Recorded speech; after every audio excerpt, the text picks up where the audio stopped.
Hi, I'm Zach. And I'm Evan. Alright, so get this. You're a kid, it's a weekday, Yeah. your parents are asleep, Yes. you have the TV all to yourself, and there's no school tomorrow. Cool. What do? Well, I would turn on Cinemax or Adult Swim. But there's no Adult Swim at this time. What do you mean? Adult Swim has always existed. Forever. Throughout the universe in perpetuity. Penetrating the bureaucracy of the American culture. No, it hasn't. Yeah, I know. I've always wanted to say that, though. And I stand by my Cinemax comment. But what if they didn't have Cinemax? What child didn't have Cinemax? Anyways, if you were a nerdy kid like me, you'd probably turn on Cartoon Network and watch the precursor to Adult Swim, known as Toonami, that played uncut and uncensored anime while showing new and exciting shows. Yep. So join us as I, Evan, and me, Zach, look at Toonami.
Toonami had its humble beginnings in 1997, set up to replace the Power Zone, the action animation block that came before it. A keen-eyed viewer would probably recognize the initial location.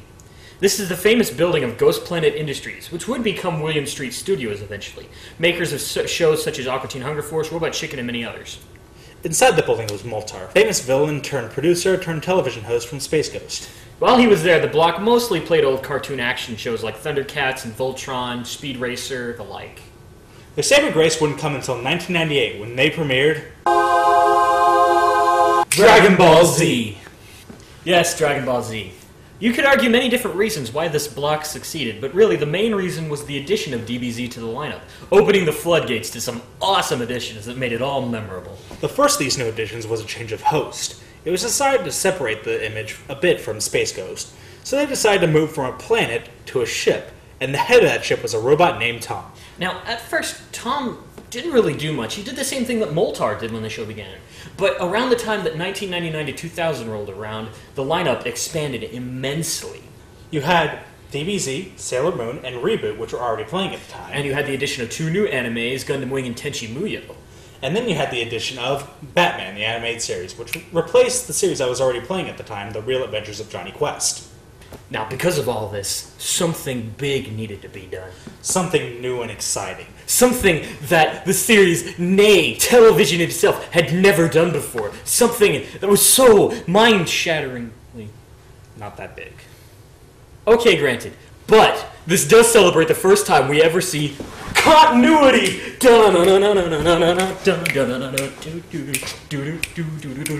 Take it. Yes, in 2000, a storyline was introduced that gave Tom a co-host, an AI named Sarah, while also updating Tom himself. The original was voiced by a man named Sonny Strait, but from Tom 2.0 all the way up to the end of Toonami, And probably the most remembered voice of Tom. he was voiced by Stephen Bloom, known basically for being in every anime and video game in the last 10 years. This change was introduced by another major difference that set it apart from any other, known as total immersion events. It was Cartoon Network's way of trying to utilize the website, by having the audience participate online while the action happened on TV. The first of those was Intruder, where the aforementioned change happened. And Locked Down and Trapped in Hyperspace, both of which involved an attack on the ship.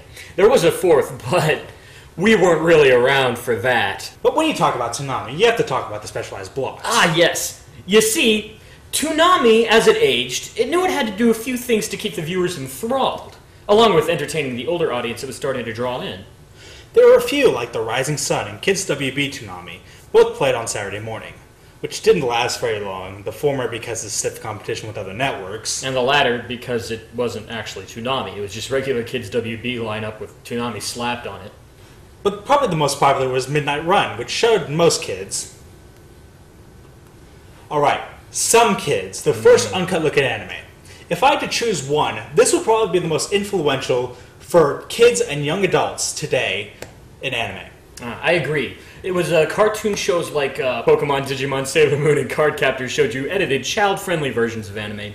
This showed you the raw, real versions that you just couldn't find anywhere else without paying that little extra. And it was the first time on TV that you saw uncut versions of shows like DBZ and Outlaw Star. Hell, it was during Toonami that I first heard J-Rock in the form of Outlaw Star's theme. And then there were the specials, like Giant Robot Week, which introduced kids to shows like Robotech, Martian Successor Naruto, and Neon Genesis Evangelion, before ending off the week with a showing of Iron Giant.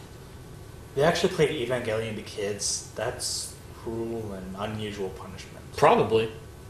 And then they had their month of Miyazaki, which they did in honor of Toonami's 9th anniversary, playing Spirited Away, Princess Mononoke, Castle in the Sky, and Nausicaa, the Valley of the Wind. But when you get to this point in time, you really have to talk about the end. That's right. You see, around 2001, Dragon Ball Z, their flagship show, had actually ended its entire run. And while they still had a lot of things lined up, there was a definitive loss of audience when this happened. It didn't really help they were playing Dragon Ball GT at the time. True, but the main problem was Adult Swim. It had arrived, and it was now taking up the night spot, which meant that Toonami could no longer do the Midnight Run, which had been their most popular show up until that time. And when Adult Swim started playing anime, they really couldn't do that either, which just made Toonami another Cartoon Network show. Yep. And although they did really try to stay relevant, it didn't work. So, on September 20th, 2008, they bid us farewell, giving a farewell speech by the host, who wasn't Tom, but was still voiced by Steve Bloom. Well, this is the end, beautiful friends. After more than 11 years, this is Toonami's final broadcast. It's been a lot of fun, and we'd like to thank each and every one of you who've made this journey with us. Toonami wouldn't have been anything without you. Hopefully, we've left you with some good memories. So, until we meet again, stay gold.